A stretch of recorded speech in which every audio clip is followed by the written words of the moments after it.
Madame, Monsieur, bonsoir. Pour sa première interview télévisée depuis son arrivée à la présidence, Monsieur Jacques Chirac avait choisi aujourd'hui le journal de France 2 à 13 h. Il en a profité pour balayer l'ensemble des sujets d'actualité intérieurs et étrangers qui concernent notre pays. En commençant par le terrorisme, il a félicité les Français pour leur comportement et recommandé une vigilance accrue de tous. Illustration de cet état de fait, ce reportage réalisé aujourd'hui aux quatre coins de la capitale. Éric Lemasson, Philippe Péter, reportage. Les mêmes regards dans le vague qu'à l'accoutumée, la lassitude habituelle des usagers du métro, mais parfois un regard furtif sur le sac à main posé par sa voisine ou sur un colis qui très vite devient suspect. Il y a aussi ces opérations de contrôle systématique au hasard des stations. Ne séparez pas de vos paquets, sacs et bagages. Une présence policière parfois massive, comme ici, ailleurs plus discrète. Conséquence, tout en restant vigilant, l'usager du métro apprend la fatalité. Vous n'avez pas peur? Un petit peu, si, quand même. On regarde un peu partout, mais voilà, je pense que c'est pour tout le monde pareil, de toute manière. Paris en surface vit aussi au rythme des interventions répétées du service de déminage. Ici, un colis suspect au fond d'une cour, le robot intervient. C'était une bouteille de gaz vide. Alors, Marianne posait un regard bienveillant ce matin sur les élèves des lycées. Ces jours de rentrée des classes, pourtant pas de psychose.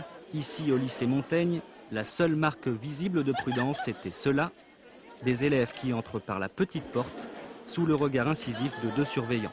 Pourtant, pas de présence policière. Ce n'est pas forcément la présence de policiers qui marque la vigilance. Ce que je veux dire, c'est que nous nous arrangeons pour qu'il y ait le moins de sorties possibles et groupées à certaines heures qui présenterait, disons, une attraction particulière pour des poseurs de bonbons. Autre lieu sensible, les marchés de Paris. Ce matin, atmosphère de vie quotidienne normale, même si l'inquiétude de certains se fait sentir. Ce matin, il y a 2-3 clients, disons, sur les vingtaines qu'on a vues, qui nous en ont parlé, disons. Ils font leur marché, mais vite fait. Ils ne veulent pas rester trop longtemps. Et quoi qu'il en soit, le regard porté sur ces petits chariots d'ordinaire si banals a changé. Oubliés devant un étal, ils deviennent très vite suspects. Alors justement, à propos de mesures prises ou à prendre en matière de sécurité, le ministre de l'Intérieur, M. Debré, a annoncé l'arrivée de 1400 policiers supplémentaires dans Paris. Et le président de la République, M. Chirac, a estimé qu'en matière de sécurité, on avait jusqu'à présent un peu trop baissé la garde. M. Chirac. Je crois que nous avons dû baisser un peu notre garde. Et il ne faut jamais baisser sa garde. Le monde étant ce qu'il est, le danger potentiel est partout. Et je voudrais dire que si nous avons baissé la garde, nous avons su très rapidement la relever. Chacun doit être très vigilant. Et la sécurité d'un corps social, c'est naturellement les moyens qu'il met à la disposition de l'ordre, mais c'est également la responsabilité et la vigilance de chacun. Et je crois que tous les Français doivent être personnellement vigilants, regarder et prévenir. Le fait que l'on puisse franchir très facilement et sans contrôle les frontières dans un sens ou dans l'autre est une immense facilité pour des terroristes. Et par conséquent, j'ai demandé au gouvernement de prendre dès aujourd'hui des mesures très fermes de contrôle très strict sur l'ensemble des frontières de notre pays, notamment les frontières du Nord. Est-ce que ceci peut remettre en cause les accords de Schengen? Si la situation ne s'améliore pas, si je veux dire, nos partenaires ne prennent pas les dispositions permettant de contrôler réellement les frontières extérieures de la zone de Schengen, à ce moment-là, nous en reparlerons. Oui. Alors justement, à propos de cette sécurité renforcée aux frontières de la France, nos reporters Marianne Masse, Marc Dumini, se sont rendus cet après-midi à un poste frontière, à la frontière entre la France et la Belgique. Reportage. C'est le poste frontière le plus important en fréquentation de toute la région nord. Un point de passage déjà sensible pour le trafic de drogue et particulièrement sous surveillance puisque la Belgique est soupçonnée d'être l'une des bases arrières du terrorisme islamiste. Ici, dès le lendemain du premier attentat à Paris, les effectifs de contrôle ont été renforcés. En plus des policiers et douaniers, un escadron de gendarmerie mobile patrouille désormais 24 heures sur 24. Depuis l'attentat à Paris, on est contrôlé. Qu'est-ce que vous en pensez de ce renforcement des contrôles? C'est bien pour nous, pour la sécurité. C'est un peu normal, qu'est-ce que vous voulez, avec tout ce qu'on entend? Là, on vient d'entendre à la radio qu'à Lille, ils ont dû barrer des rues parce qu'il y avait une poubelle suspecte. Donc, effectivement, il faut renforcer. Ici, pas de policiers belges, les contrôles sont uniquement français. Depuis cet été, on constate plus de fouilles sur les immatriculations étrangères notamment et des contrôles plus ciblés. Ils sont ciblés pour une raison, disons, qu'on connaît, quoi.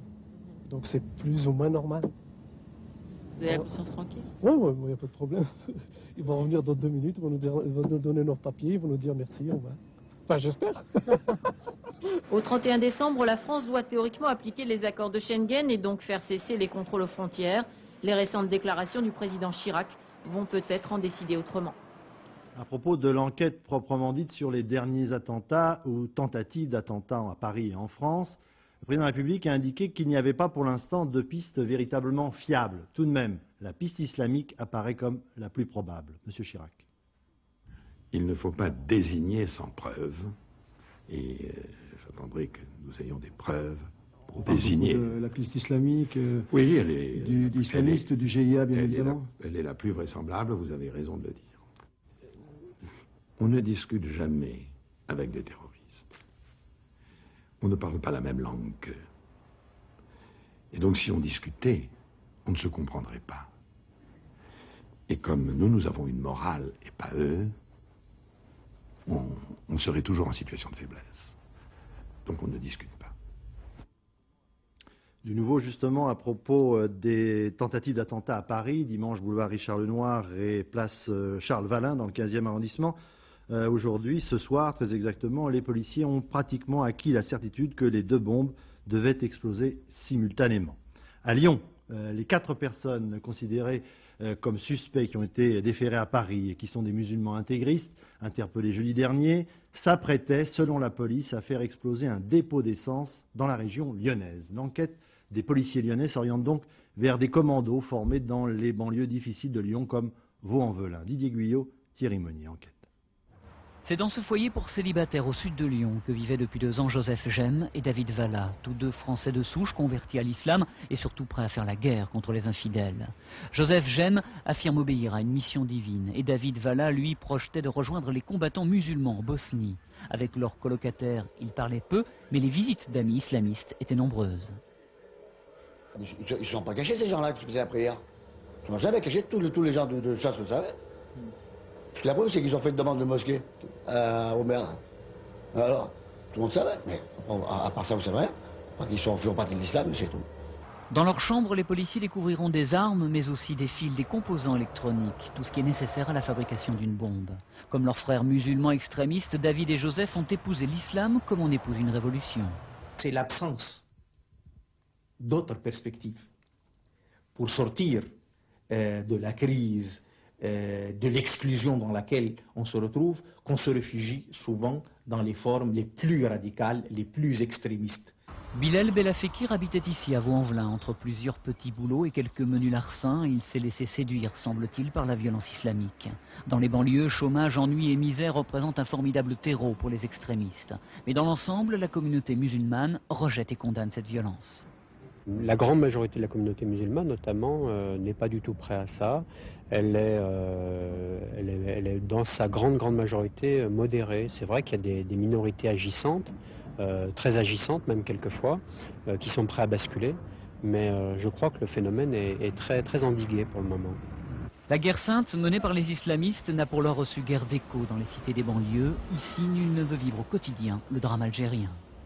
Et à propos de la couverture des attentats par les médias, le président de la République a parlé de dérive, c'est sa propre expression.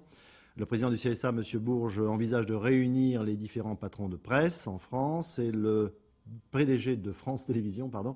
Jean-Pierre Elkabbach, se déclare prêt à y participer. Deuxième sujet de préoccupation moins dramatique pour le président de la République, la rentrée des classes qui avait lieu aujourd'hui en France. Prolongeant son discours sur la fracture sociale qu'il avait tenu pendant la campagne électorale, selon lui, les jeunes ont aujourd'hui à la fois des raisons d'être inquiets, mais aussi optimistes. Monsieur Chirac. Ils peuvent être inquiets, dans la mesure où le nombre de jeunes au chômage est aujourd'hui considérable et inacceptable. Ils peuvent être optimistes aussi, car il y a des raisons et des chances. Vous savez, j'ai fait de la lutte contre l'exclusion et de l'insertion des jeunes dans notre société les deux grandes priorités de ce septennat.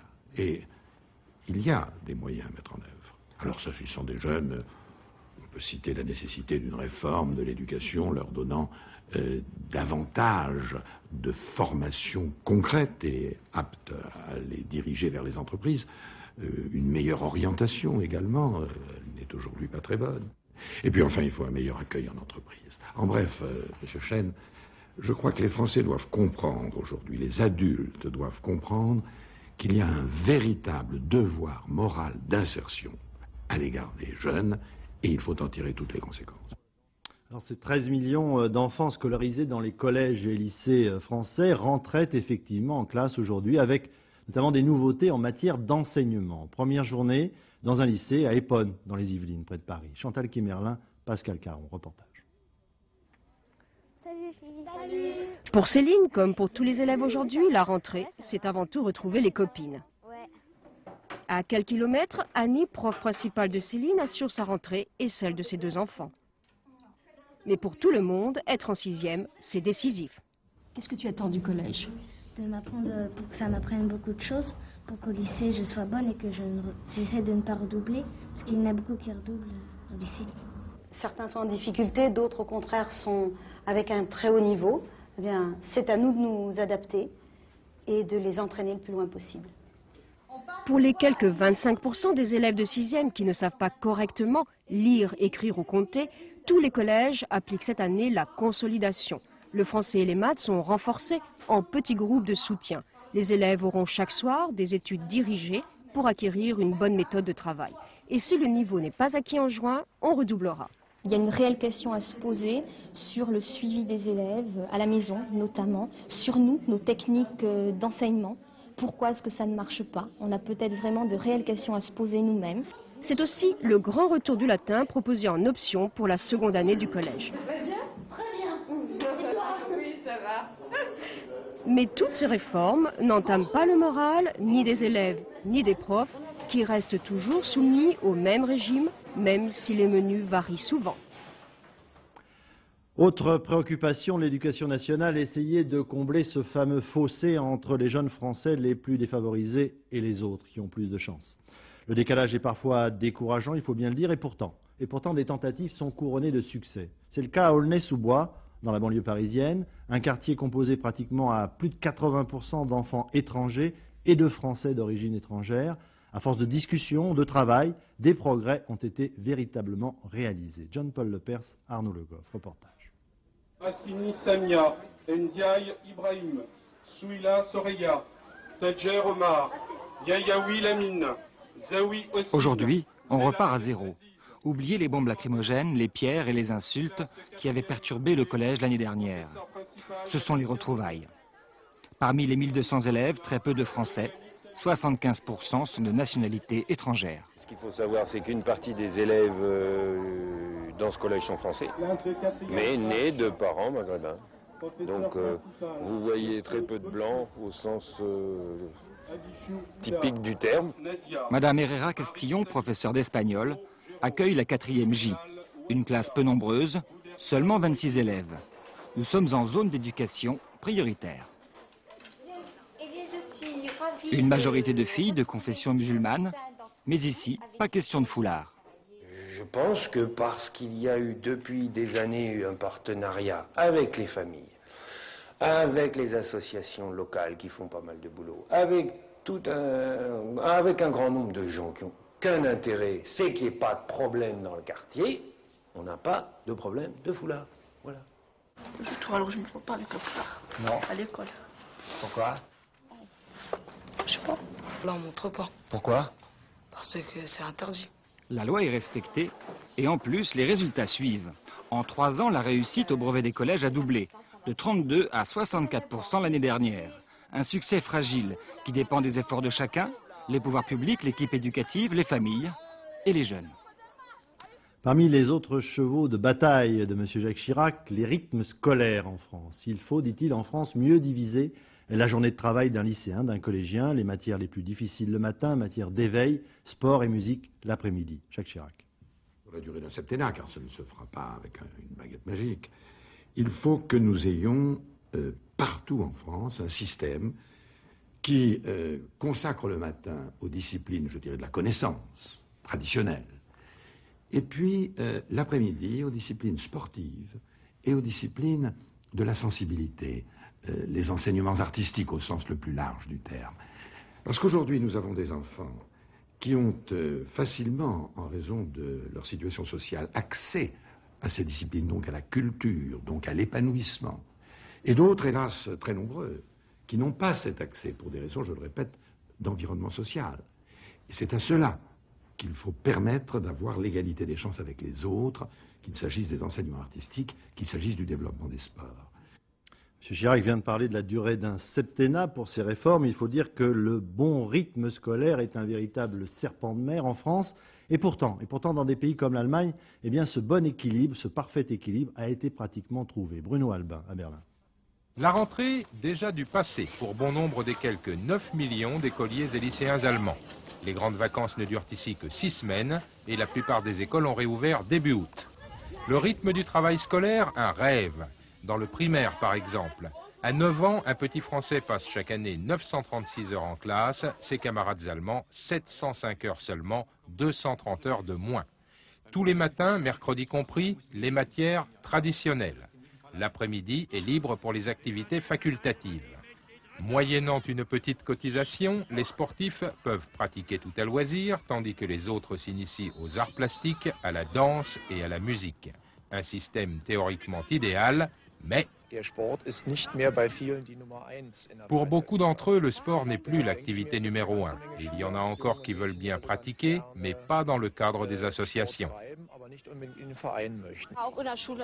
Confirmation d'une écolière pourtant bien disposée, école, plus sport, plus devoirs à la maison, ça fait vraiment beaucoup. Devenir champion scolaire, il faut avoir l'âme chevillée au corps. Constat de beaucoup d'enseignants, trop d'enfants ignorent leur bonheur et passent leur après-midi dans la rue ou devant la télé. Et à Francfort ou à Cologne, on parle même de réforme et de rallonger la journée scolaire. Ajoutons encore que le président a insisté sur l'éveil à une langue étrangère, l'anglais principalement, et cela dès les classes primaires, ce qui se fait d'ailleurs dès cette rentrée 95, avec certaines réticences, il faut bien le dire, de la part des instituteurs qui ne s'estiment pas suffisamment formés. Sur le terrain social maintenant, M. Chirac est revenu en premier lieu sur le problème des fonctionnaires. Dans l'esprit du président, les fonctionnaires ne sont pas prioritaires, il l'a dit, et d'autre part, ils ont l'assurance, dit-il, de l'emploi et leur feuille de paye se répercute directement sur la feuille d'impôt des Français. M. Chirac. S'agissant des fonctionnaires, la feuille de paye, c'est aussi la feuille d'impôt. Les fonctionnaires sont payés sur le budget de l'État. Or, nous sommes dans une situation, nous avons trouvé une situation, avec des déficits considérables, un endettement considérable. Et donc, nous sommes obligés de réduire ces déficits. Chacun doit y prendre sa part. Il ne s'agit pas non plus de ne pas retenir tous les droits des fonctionnaires. En gros, depuis 3 ans, les augmentations dont ils ont bénéficié ont été à peu près le triple de celles des autres salariés. De cela aussi, il faut tenir compte.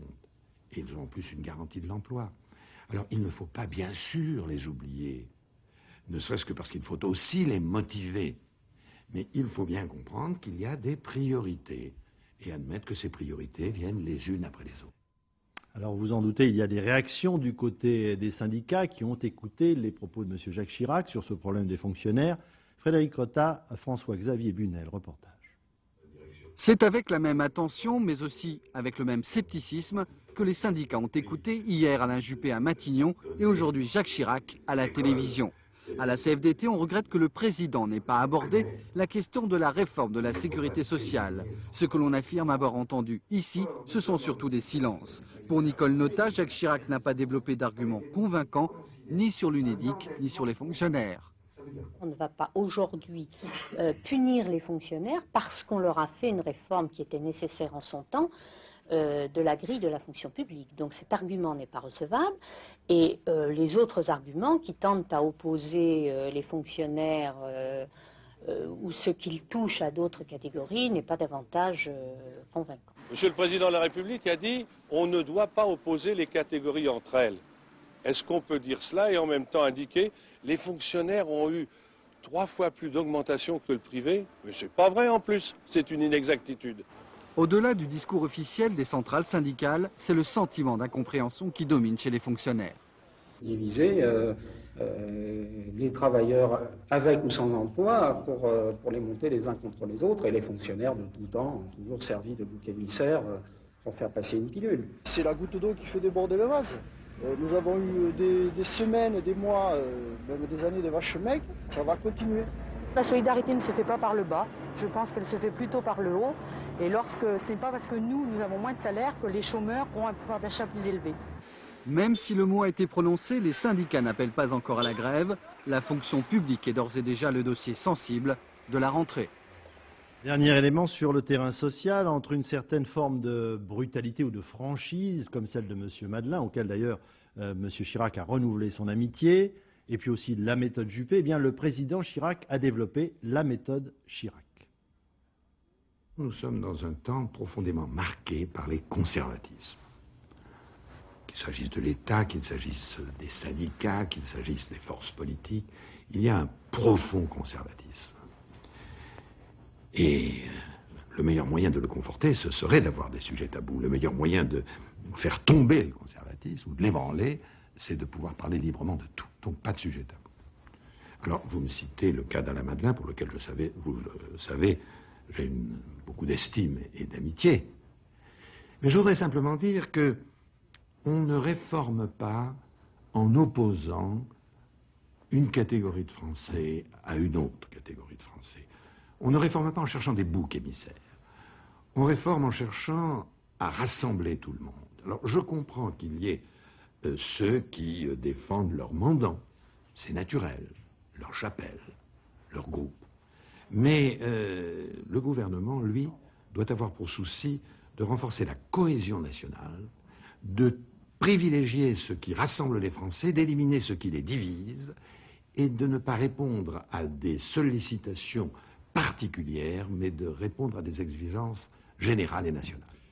Alors après les syndicats, sur l'ensemble de ces thèmes évoqués par M. Jacques Chirac, réaction maintenant des partis politiques français dans leur ensemble. Guy Lenchenu.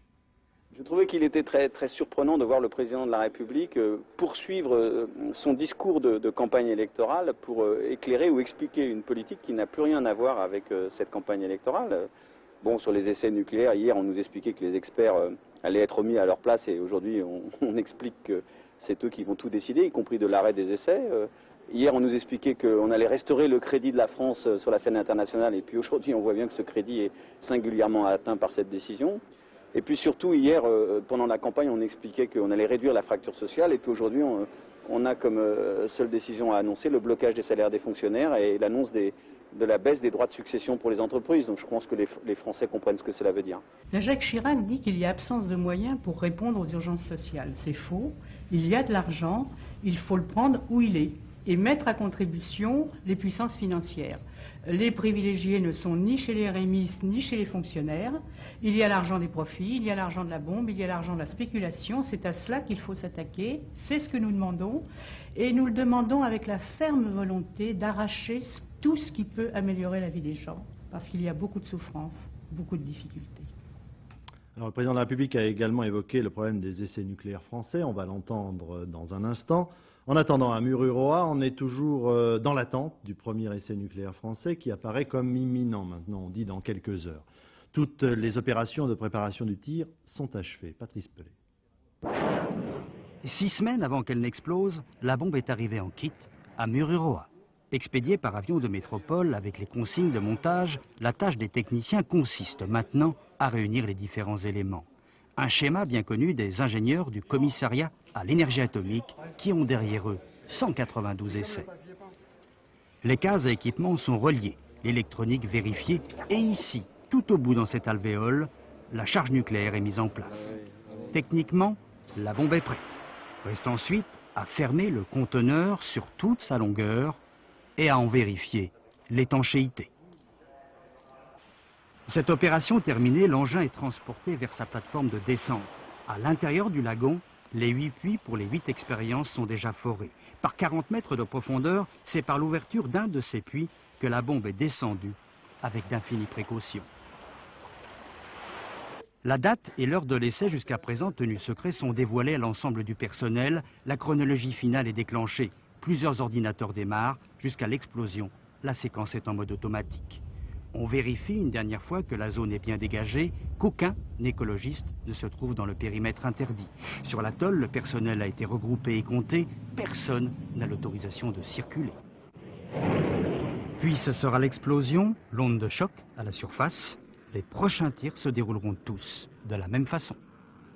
Pour la première fois ce midi, le président de la République a déclaré nettement que la France n'aurait peut-être pas besoin d'effectuer les 8 tirs qui étaient prévus. Mais qu'en tout état de cause, eh bien, ces essais seraient terminés avant le mois de mai 1996. Pour autant, dans le contexte mondial actuel, la France, selon M. Jacques Chirac, doit rester vigilante. Un pays qui veut vivre en sécurité ne doit jamais baisser sa garde. Notre force de dissuasion est l'élément essentiel de notre sécurité. Elle doit avoir la sécurité, la sûreté et la fiabilité incontestables et nécessaires. Si nous avons les informations dont nous avons besoin, notamment pour passer à la simulation, avant les 8 essais nécessaires, il est évident que, quel que soit l'avis des uns ou des autres, j'interromprai les tirs. Et en toute hypothèse, nous nous arrêterons bien avant la date que j'ai indiquée, qui était le 31 mai. Le président, dans cette interview, n'a pas voulu, c'est un secret militaire, un secret de défense nationale, indiquer le jour ou l'heure de ce premier essai nucléaire français. On sait par ailleurs que cette décision serait imminente. Agnès Varamian, vous êtes à Papeete, en direct avec nous. Est-ce que vous avez des informations sur ce premier tir ? Écoutez, comme le disait le colonel Moitié du CIRPA hier à Papeete, on n'a jamais été aussi près du jour J et de leur hache. Mais comme vous le disiez, cette date est tenue rigoureusement secrète, ici aussi. La population et surtout la presse internationale donc patiente. Une centaine d'équipes de télévision, de reporters qui ont suivi d'abord les actions de Greenpeace, font maintenant le siège du CIRPA. Le service d'information et de relations publiques des armées prépare l'après-tir. On sait maintenant qu'une vidéoconférence nous permettra dans les heures qui suivront le tir de dialoguer avec les directeurs des essais de Mururoa. Une visite du site 3 heures après le tir sera organisée pour un pool de journalistes. Nous aurons aussi des images du tir, non en direct mais relativement rapidement. L'opération de communication de l'armée donc continue. Il s'agit de contrecarrer l'effet médiatique de Greenpeace. Et alors que les moyens d'action des écologistes semblent un petit peu s'épuiser, eh bien le deuxième volet de cette guerre médiatique se prépare et dans une fébrilité évidente. Merci Agnès. J'ajouterais simplement que l'on indique que 2 commandos militants nucléaires de Greenpeace se sont encore introduits aujourd'hui sur l'atoll où doit avoir lieu l'explosion. Il s'agissait de 2 hommes de nationalité anglaise qui seraient des anciens commandos britanniques SAS. La politique étrangère n'a pas été absente de cet entretien, en commençant par la Bosnie. C'est pratiquement en direct que le président de la République a annoncé qu'il avait donné son accord pour la reprise des raids aériens contre les Serbes de Bosnie qui n'avaient pas opéré le repli de leurs armes lourdes autour de Sarajevo, comme cela, je vous le rappelle, était exigé par les Nations Unies. Cette nuit, on m'a demandé s'il fallait reprendre les tirs à 9 h du matin, et notamment les tirs de l'OTAN. J'ai dit non. Attendons d'être sûrs que les Serbes de Palais ne tiennent pas leurs engagements. Donc attendons midi. Ça a été 1 heure pour des raisons techniques. À 10 h du matin, il était évident que les Serbes de Palais ne tenaient pas leurs engagements et qu'ils bougeaient quelques armes lourdes sans les retirer des périmètres de sécurité. Et donc nous avons dit, les Américains et nous, qui sommes dans cette affaire un peu, je dirais, les moteurs, reprenons les tirs à la fois de la force de réaction rapide, artillerie, et de l'OTAN, aviation. L'objectif étant d'obtenir des Serbes de Palais qu'ils veuillent bien se mettre autour de la table et élaborer, accepter un plan de paix. Confirmation immédiate donc sur le terrain. Sur place, les raids des avions de l'OTAN ont repris. Reportage de nos envoyés spéciaux Dorothée Oliéric, Laurent Amida, Stéphane Poli. Il est 13h07 cet après-midi, 2 avions de l'OTAN survolent Sarajevo. Soudain, le bruit d'une explosion. 2 bombes viennent d'être lâchées sur la caserne serbe de Lukavica. Sur ce site, les Serbes stockent beaucoup d'armements. Un hangar serait touché. 10 minutes plus tard, nouveau survol des bombardiers et nouvelle explosion. Sur Vogošća, une position d'artillerie serbe à l'est de Sarajevo. Au total, une dizaine de bombes ont touché les objectifs de l'artillerie serbe. Il est 13h30, une autre action se déroule sur le mont Inman cette fois. Ce sont les Britanniques de la force de réaction rapide qui ouvrent le feu avec des Warriors équipés de canons de 30 mm. La cible, une position d'artillerie serbe, toujours aux environs de Sarajevo. Quant aux Français de la FRR, ils sont également en alerte rouge et tirent dès qu'ils en reçoivent l'ordre. Un travail de coordination avec l'OTAN. L'opération militaire menée par l'OTAN et la force de réaction rapide continue. Elle pourrait durer plusieurs jours et être aussi violente que la semaine dernière. Ici, à Sarajevo, les responsables militaires de la force PRONU haussent le ton et parlent de faire plier les Serbes. Quant au général Mladic, le commandant des forces serbes de Bosnie, il parle de faire des représailles. Une question a bien entendu été posée à propos des pilotes français disparus depuis 2 semaines. Monsieur Chirac a assuré qu'ils étaient en vie, il n'en a pas dit plus, et que leur sort était entre les mains du président serbe, Monsieur Milosevic, qu'il rendait en quelque sorte responsable de leur sauvegarde. Monsieur Chirac. Nous n'avons pas d'informations fiables dans ce domaine.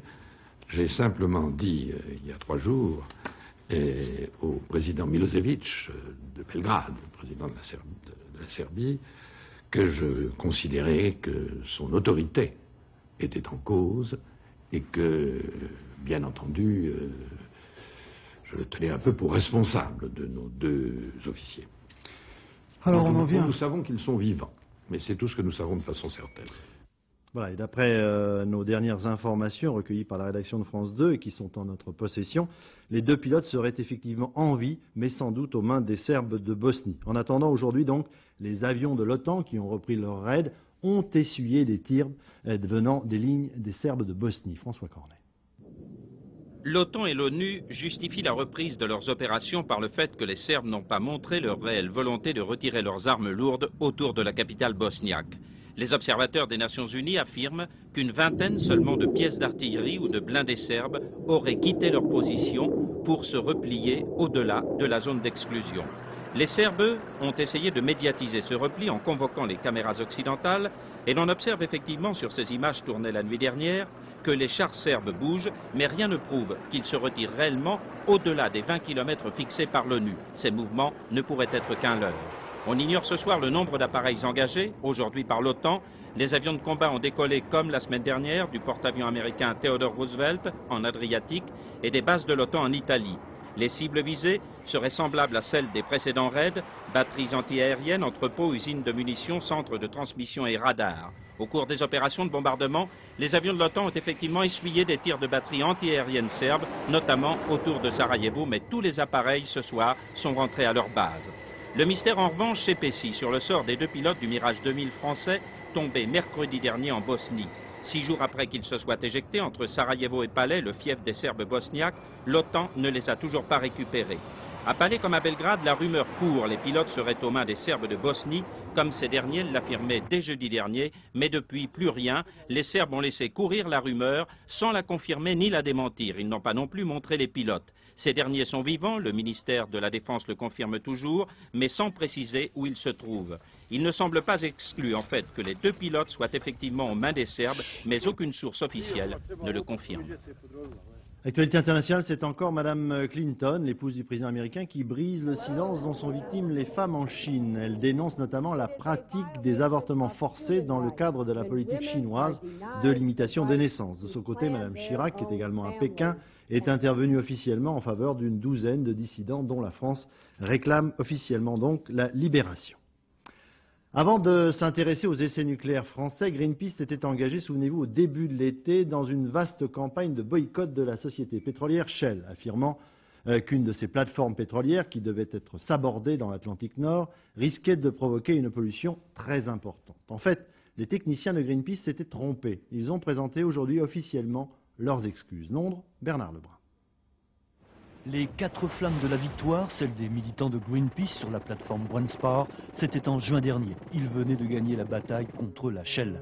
Victoire médiatique par chaos, à l'heure arrosée au Champagne ou au quartier général de Londres. Cela tombait bien, car de ce coup de maître, Greenpeace allait avoir besoin pour sa campagne dans le Pacifique. Seulement voilà, aujourd'hui, Greenpeace a écrit à la Shell pour présenter ses plus plates excuses, car ces chiffres étaient faux. L'auteur de cette lettre le voici, ce midi, en direct sur l'antenne de la BBC, quelque peu malmené par le présentateur. Lord Peter Melchett, président très embarrassé de Greenpeace Grande-Bretagne, explique que l'étude ayant conclu à la présence de 5500 tonnes de pétrole à bord de Brandspar était fausse. Une erreur d'évaluation, paraît-il. En fait, il n'y aurait que 30 tonnes d'hydrocarbures. Mais attention, les autres 100 tonnes de cocktails chimiques embarqués, dénoncés alors par Greenpeace, ont bel et bien été confirmées par la Shell. Et où est-elle aujourd'hui, cette fichue plateforme? Ici même, dans ce fjord de Norvège où elle attend d'être démontée, un jour peut-être. L'histoire de Brandspar, même mensongère, aura au moins eu le mérite de stopper le projet d'immersion pure et simple d'une trentaine de plateformes pétrolières usagées de la mer du Nord d'ici l'an 2000. Reste à savoir qui paiera leur démontage. Faute avouée, faute à moitié pardonnée, pas si sûr. La crédibilité de la multinationale écologique vient d'en prendre un sérieux coup. On notera au passage dans cette affaire que Greenpeace, qui a son siège aux Pays-Bas, s'est toujours bien gardé de s'en prendre au principal actionnaire de la Shell, la famille royale des Pays-Bas. Coïncidence étrange. Je vous signale à ce propos que jeudi, Envoyé spécial proposera un reportage très intéressant sur le financement de l'organisation Greenpeace. En bref encore, l'ouragan Louis n'a pas provoqué de dégâts à la Guadeloupe. L'île a évité de justesse son passage. Les vents n'ont pas, si je puis dire, dépassé les 140 km/h. En revanche, en ligne de mire maintenant, les îles de Saint-Martin et Saint-Barthélemy. Louis avance à la vitesse de 200 à 220 km/h. Les agriculteurs du midi de la France protestent toujours contre les importations de pommes venant des pays de l'hémisphère sud, hors de la communauté européenne. Aujourd'hui à Avignon, vous le voyez, ils ont déversé dans les rues près de 120 tonnes de pommes golden précoces, pourtant bonnes à manger. Le sport, demain pour le compte de l'Euro 96 contre l'Azerbaïdjan, la France jouera un match très important. La rencontre aura lieu à Auxerre. Récemment, 2 matchs internationaux ont été joués, Nantes, Saint-Étienne. La Fédération française de football décentralise pour que les stades soient pleins, ce qui est rare à Paris. Thierry Clopeau, Didier Rancoeur, reportage. À Auxerre, 25 000 habitants, la venue de l'équipe de France ravit les supporters, en chante les joueurs, mais il y en a un qui tire un peu la tête. C'est l'incontournable Giroud, entraîneur homme à tout faire du club de football. Les Bleus à Auxerre, même si c'est bon pour l'image, c'est le porte-monnaie du club qui va souffrir, du Giroud dans le texte. Financièrement, ça nous coûte, puisque par exemple, nous avons un dîner organisé avec des autorités. Évidemment, nous nous mettons dans l'un des très bons restaurants de la région, il n'en manque pas. Donc ça nous coûte. Mais c'est un grand honneur pour nous. C'est évidemment l'équivalent ou même mieux d'une étape du Tour de France. Et on sait que les villes qui prennent le Tour de France payent très cher. Or là, la ville ne paye rien. C'est un petit coup de pub pour le maire qui en ce moment n'est pas ministre et se trouve un petit peu oublié, tant mieux pour lui. Et puis c'est une grosse notoriété pour Auxerre dans toute l'Europe. Pourquoi les Bleus jouent en province? C'est tout simple. La fédération veut plus d'engouement autour de l'équipe de France. Le Parc des Princes, depuis 2 ans, est loin d'être rempli. Résultat, il y a eu Saint-Étienne, le 0-0 face à la Roumanie, stade plein, et Nantes ici, au mois d'avril dernier, 4-0 face à la Slovaquie, 40 000 spectateurs. Pour ce 3e match, il fallait un stade provincial aux normes de l'UEFA, c'est-à-dire toutes les places assises. C'était Caen ou Auxerre. Auxerre a été choisi, David Ginola est aux anges. Tout ce que j'espère, c'est que le public soit vraiment derrière l'équipe, parce que c'est en fait tout ce qui compte. Je sais que Giroud va bien entretenir la pelouse, donc il n'y aura pas de problème. Les vestiaires seront chauffés, et après le reste, que les supporters nous encouragent. Demain, en tout cas, devant 20 000 spectateurs, il faudra à tout prix marquer et gagner au stade de l'Abbé Deschamps. Giroud est d'accord là-dessus, il faudra garnir les filets et ne pas gâcher. Exploit encore de Laurent Jalabert dans le Tour d'Espagne cycliste, la Vuelta pour les initiés. Il remporte la 3e étape et endosse le maillot jaune de leader. Jean-Paul Belmondo reporte la première de sa nouvelle pièce, La puce à l'oreille. Souffrant d'une phlébite, Jean-Paul Belmondo va devoir observer un long repos. Sur les écrans français, demain, le film Sur la route de Madison, qui réunit un duo inattendu, Clint Eastwood, Meryl Streep. Pour une fois, le dur se fait tendre. Ce film est une histoire d'amour passionné. Une rencontre entre 2 stars. Meryl Streep en personne nous raconte cette rencontre. Nous l'avons, nous, rencontrée chez elle dans le Massachusetts. Nicole Cornulangue. Ici, je me sens chez moi.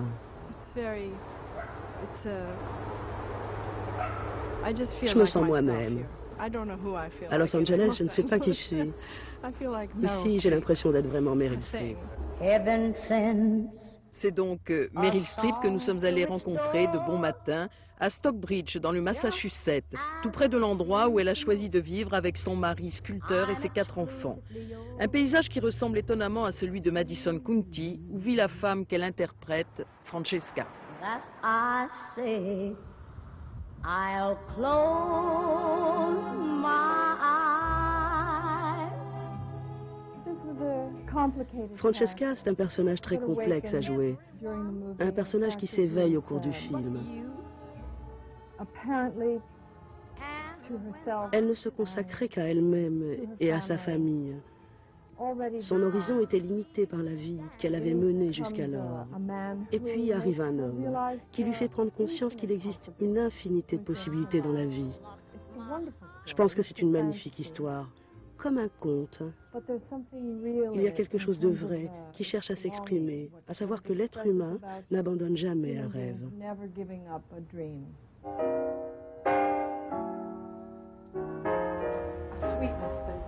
Francesca est sensuelle, mais elle est très réservée, pudique. Elle met ses mains sur ses genoux et cache bien sa sexualité.